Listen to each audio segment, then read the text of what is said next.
Thanks a lot for coming in. Good morning. Happy to be here. Something about this community appeals to you? This is a wonderful place to live. For Kelowna Now, this is Camp Mulgat. And we're joined by Rick Weber, the recently retired anchor of Global News. Rick, full disclosure, a co-worker of mine for 18 years. That's right. We started working together in 1990. And then you left us to join CTV. I wasn't going to say it, but yeah, the other guys. For that adventure. But your adventure in news goes way back to you were in high school in the 1970s. That's right. I actually started as a radio DJ at CJRW in Summerside, PEI, and I got a job after school in grade 12 doing sort of a rock show. Well, mostly disco, the Bee Gees, Right. that sort of thing, right? ABBA, a lot of ABBA. And I came out to BC in 1978 at the end of, the whole time I was at university, I was at the campus radio station because they said, oh, you got a real job in radio. So I was teaching DJs students how to be DJs. Come out to BC to Powell River in 78, and I worked there for the summer at the radio station. And at the end of the summer, they said, we need a news director. You know how to read the news. You want the job? Well, I had never written a news story in my life. I was only 19. I hadn't even voted yet. And now I'm going to city council trying to figure out what's first and second reading. So wait a minute, 4 decades of news broadcasting and you had no training? Yeah, that's right, exactly. That's why I have so many weird idiosyncrasies, is that I was sort of self-taught, Right. So how did it feel when you signed off, for the last time? Oh, just like I guess it was 2 weeks ago. Yeah, it was hard to believe. I've been on the air since I was 17, so that's 43 years. And it's really difficult for me to believe that was that, and here for 27 years. And, you know as well as I do that this is the kind of job where it takes over a lot of your life, a lot of your personality, a lot of the sense of who you are gets tied up, at least for me, gets tied up in my job, me more than a lot of people.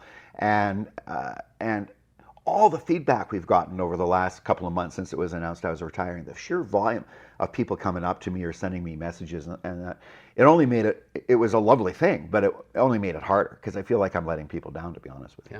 Yeah, you're right. So, I mean, when you are an on-air person, as soon as you finish work, you walk down the street, people know who you are, and it becomes part of your identity. You're never really off, that's right. And then when you're in Kelowna so long, I mean, I had a lady who's got to be 40 coming up to me, and she said, oh, you've been the only TV anchor since I was a kid. And I figured out the math, and she was talking about, I started when she was 12. and so she's raised kids, Yeah. And it's a really hard thing to let go of. And yet it seemed like about the right time, the way things are changing so fast in the media right now, almost any job now that got posted in the newsroom, I'm not qualified for. It's a funny thing to say, So there is a transition. The what do they call them? The legacy media, TV being one of them, it's shrinking. I mean, it seems like TV still has a fairly lengthy horizon to it, but everyone's leaning up their news operations, and they want people that do it all rather than being special. That's right, and it's a balancing act. The TV networks look at it and go, revenue for television has been really slow to grow in recent years, right? Although this year actually it's jumped quite a bit. So maybe we've reached an equilibrium. I don't know, but they have seen that if you want growth, it's on the website side of things. That's up like 25% in 1 year for Canadian networks. So all the newsrooms across Canada are going, we need to devote more resources to the internet. And what that means is they're hiring people, VJs, and other people that can do it all. So one person, Global, here in Kelowna, still has the same number of people gathering news now as they did back when you worked there in the early 90s. We haven't lost that. What we've lost is 70 people who were behind the scenes doing all the technical stuff. We don't need that anymore. It's all automated. But the reporters who are left, they have to do it all. They go out, they shoot their own story with their own camera. They're writing the story on a laptop. They're editing their own story on a laptop in the field. They're sending it back, all ready to broadcast over, FTP. Yeah, over the internet. Yes, over the internet somehow. Bluetooth. 3G, I don't know. Anyway, this is why I'm not working right now. I don't know. But they're doing it. And these are young reporters, in their early 20s, and they're aggressive. And then they have to write the internet story, which means they have to come up with the right headlines and have the right photos that they shot, and they have to have links to other stories, and to me, it's just mind-blowing. And So there's pros and cons. When you went out, you'd go out with a cameraman, and you'd have all day, and I could focus on one thing. The story, not That's about lighting and all that. And you weren't tweeting it out from there. Well, now that started to creep in, but yeah. They're now of course they got to social it, as they call it, social media. It's got to get on Facebook. It's got to get on Twitter. All of these things that this one person has to do for the story. Right. So it's crazy. Everything's changing, and all these people have a skill set that's kind of outside of yours, and then you decide it's time to go, and now you fade into obscurity. Is it? Yeah. Well, I think it's going to take a while for obscurity to set in, because Mike Roberts not obscure, our former weatherman at Global, and he's been off the air for 7 years or something, right? So people still see have Mike, long memories. But you're right. It's difficult, the idea of. I still see stories that I want to do, for one thing. Yeah. And it was kind of annoying seeing these fires in the South Okanagan this week and not be reporting on it. So it's going to be a tough thing to let go of. And I'm not sure whether I should just completely ignore the news or continue to try and be part of it somehow. Right. And I've been offered all sorts of interesting things. Like a friend of mine who runs a major travel agency for cruise ships says, hey, you should host a cruise. I would never have thought of that. And then maybe even join his travel agency, right? There's a bike shop in town that says, hey, you should take our bikes for a ride. We'll give you a GoPro, and you should do reviews that we can post on the web. And that would be fun, right? So, maybe you can tell me better, but life after broadcasting, it's such a rigid job. Every day you go in and you have that 5 o'clock deadline. And it was great because you'd look out and the clock goes, is it 1 o'clock already? Is it 2 o'clock? Like the day would fly by, but there was high tension. There was stress, and then you're walking down into the studio 5 o'clock, whether anything's ready or not, right? And there was days where nothing was ready, and it's like walking off to the firing squad, right? And you're sitting there trying to collect. I know there was days when they go, "Is cut 1 ready? No. Is cut 2 ready? Yeah. No. Go to cut 4. Yeah. Is it ready? No. No. And you're live in front of And you're getting in your ear that you have to go to cut 5. And you got to make it look like nothing's wrong, right? And there's a lot of people watching. Like to this day, that cast at 5 o'clock still has something like 50,000 people watching it. And between the 3 casts they do, 70,000 people. Right. So if you really blow it, you're going to hear about it. Yeah. Oh yeah, we do. But we got nice comments too. So anyways, what I'm getting at is maybe I need to avoid a job where there's that kind of time factor and stress. Yes. I don't know. I honestly, it's only been 2 weeks. Got to say, Rick, I don't miss the deadline. No. And so you're online.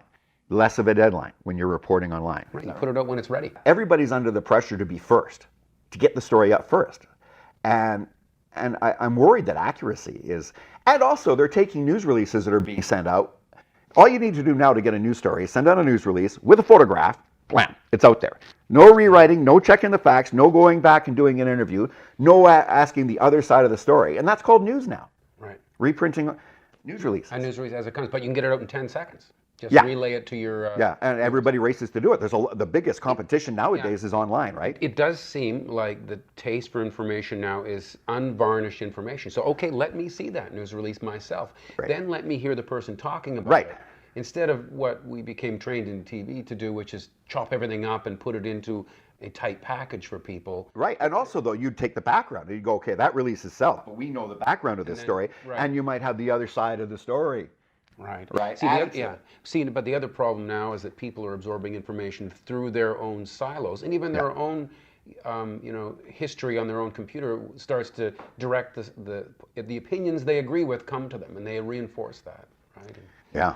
You end up in your little camps. And so I think it's actually to me a relief to see that the ratings for the local newscast here have grown in recent years. Like actually since Donald Trump was elected, the ratings there jumped like 10% a year. And I think people are finally looking for a site that goes, we're not taking sides here. So TV, it's diminishing in certain ways. It's not it's not dead yet. No, I think the top 8 shows, the top 10 of the top 10 shows in the Okanagan Valley, 8 of them are local newscasts. So you're right, like primetime programming is divided up in a million places. Netflix has a ton of it, HBO has a ton of it, the networks only have a little bit of it. But when it comes to local news, it's really strengthening, funnily enough.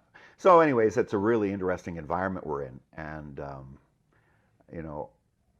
who says what the future holds, Going right back to the beginning again, you were telling some stories about what it was like when you first got to Powell River. Right. You'd come in at 6 o'clock in the morning and flip on the gadgets that begin the broadcast Right. day. Well, it was before computers, right? Like, no, literally, I don't know that there would have been a single computer in the town of Powell River when I started there. I don't know if there'd be even one, which is amazing to think of. No, and there's no satellites like for television.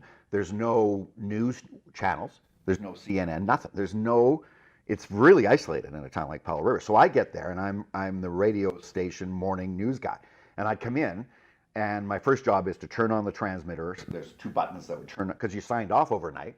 Then there'd be a big pile of news on the floor because the teletype machine, this big metal box of Canadian Press, had been spewing out news all night.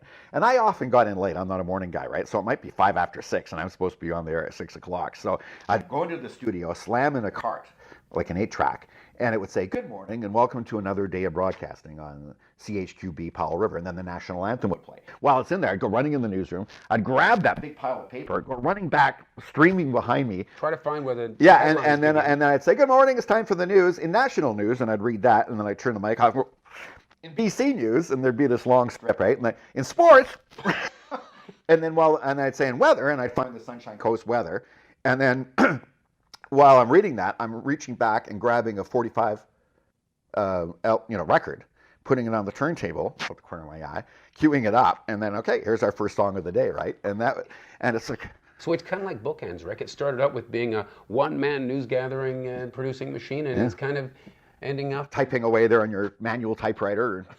And now, look at us, though, like the station there, you go in, you're in an empty green room, right, where the backdrop is superimposed on you, 2 robot cameras being run from Vancouver. The director in my ear is in Vancouver. I'm running my own teleprompter with a foot pedal. And that's in front of the camera, right? So it's like, those 2 things don't compute, from the teletype to today, right? It's just crazy how things have changed. And I guess it's been an honor to be able to go over that. But at some point you go, okay, that's enough adaptation. Yeah. No, it was quite a streak you had going there. Yeah, it really was. So, and I don't think it's over yet. Some of my friends say, "Why don't you run for city council?" And there's a public service component to this job all these years, right? You feel like you're providing a service. And I thought I could never do the job that Colin Bazran is doing. I could never be mayor. It's too hard. But I thought being on city council down the road, maybe I'll change my mind. It's still 3 years away. But I thought that might be a way to stay involved in the community and be able to use my communication skills to get information out to the public, right? All right. Well, there you go. You heard it here first. Rick Weber possibly just an idea taking a run at city council. I thought I'd throw that out there. Well, it'd be interesting to see where you wind up, Rick. Thank you so much for taking the time, Kent. That was to us. Thank you. And thank you for watching Kelowna Now.